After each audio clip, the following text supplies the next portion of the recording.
Operation खाकी के जरिए खाकी वाले बेनकाब हुए हैं जिन्होंने अपनी वर्दी को दागदार किया है और ऑपरेशन खाकी दिखाने का मकसद अब सफल होता भी नजर आ रहा है। इस पर कार्रवाई का भरोसा नहीं दिया जा रहा है। चर्चा में हमारे साथ 3 खास मेहमान बने हुए हैं। प्रबल सवाल अब यही खड़ा होता है कि क्या उन लोगों पर कार्रवाई हो पाएगी, कानून की तरफ से उन्हें मुकम्मल सजा दिलाई जाएगी जो कि इस धंधे में शामिल है, ताकि ऑपरेशन खाकी मुकम्मल हो सके। देखिए चंदन, ये बात तो जो भरोसा जिस तरह का दिया गया है उसमें तो ये लगता है कि 5 पुलिस वालों के खिलाफ कार्रवाई होगी, जैसा कि प्रवक्ता ने कहा पुलिस के कि क्रिमिनल एफआईआर दर्ज होगी, उनके खिलाफ क्रिमिनल केस चलेगा और डिसमिसल और सस्पेंशन से ज्यादा गहरी कार्रवाई होगी। लेकिन मैं एक बात यहां अपने दर्शकों को बता दूं, ये स्टिंग ऑपरेशन जो हम लोगों ने आज दिखाया, इस स्टिंग ऑपरेशन में जो कुछ आपने देखा है ये महज एक उसकी वानगी है। इसमें ऐसी तमाम वो चीजें हैं जिन्हें हम दिखा नहीं सकते। मैच भाषा, किस तरह से वो पूरा रैकेट चलता है, कैसे ये लोग अपनी बात को रखते हैं, किस तरह से लड़कियों के प्रति इनका नजरिया है, कैसे ये रशियन गर्ल्स के प्रति इन पुलिस वालों का क्या रुख है, क्या नजरिया।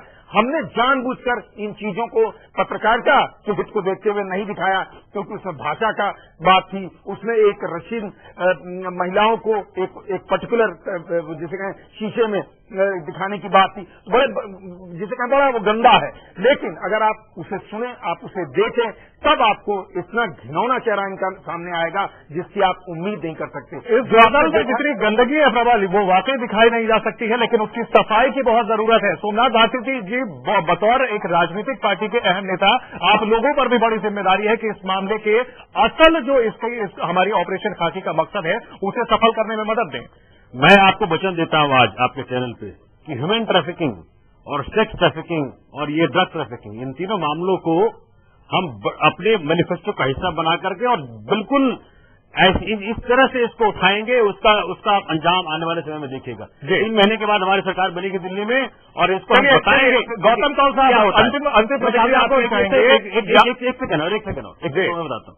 पंजाब में ड्रग ट्रैफिकिंग इतना बड़ा मामला है, सेक्स ट्रैफिकिंग इतना बड़ा मामला है, उसका कोई बात नहीं कर रहा। साथ साथ में यहाँ इंटरनेशनल मामले भी इन्वॉल्व हैं। रसिया से लड़कियां, उक्रेन से लड़कियां, युगांडा से लड़कियां। चलिए, मैं सेंट्रल गवर्नमेंट, हमारा मकसद यही था, पूरे देश को हम दिखा रहे हैं, इसको उठाएं जी, पूरे देश को सोमनाथ भारती जी हम यही दिखा रहे हैं। गौतम कौल जी, कहीं ना कहीं ये हमें अपने अंदर अब आत्ममंथन करना पड़ेगा, पुलिस सिस्टम को सुधारना पड़ेगा, ताकि इस तरह के जो तत्व हैं वो किसी भी पुलिस से बाहर किए जाए, ताकि लोगों में भरोसा बहाल हो सके।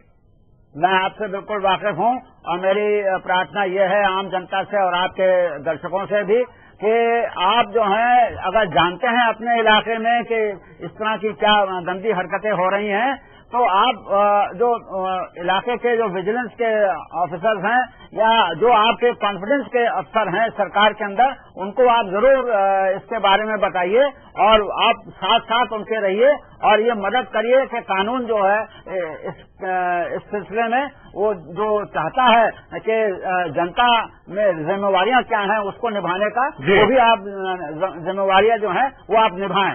ऑपरेशन खाकी का मकसद यही था कि उन चेहरों को बेनकाब किया जाए जो कि वर्दी को दागदार कर रहे हैं, अपने फर्ज के साथ गद्दारी कर रहे हैं। लेकिन इसका मकसद ये नहीं है कि सभी पुलिस वाले खराब है या सभी पुलिस वाले भ्रष्ट है, और अच्छे पुलिस वाले भी हैं, और निश्चित सी बात है कि इस पर कार्रवाई की जाएगी। अपराधियों के खिलाफ, उनके खिलाफ कड़ी से कड़ी कार्रवाई की जाएगी। इस चर्चा में शामिल होने के लिए सोमनाथ भारती जी, कौल साहब आपका, प्रबल प्रताप जी आपका भी इस चर्चा में शामिल होने के लिए शुक्रिया। आयुष हमारे सहयोगी हमारे साथ जुड़े और यहाँ बहुमूल्य जानकारियां दी, उन्होंने इस ऑपरेशन को अंजाम दिया, उनका भी धन्यवाद।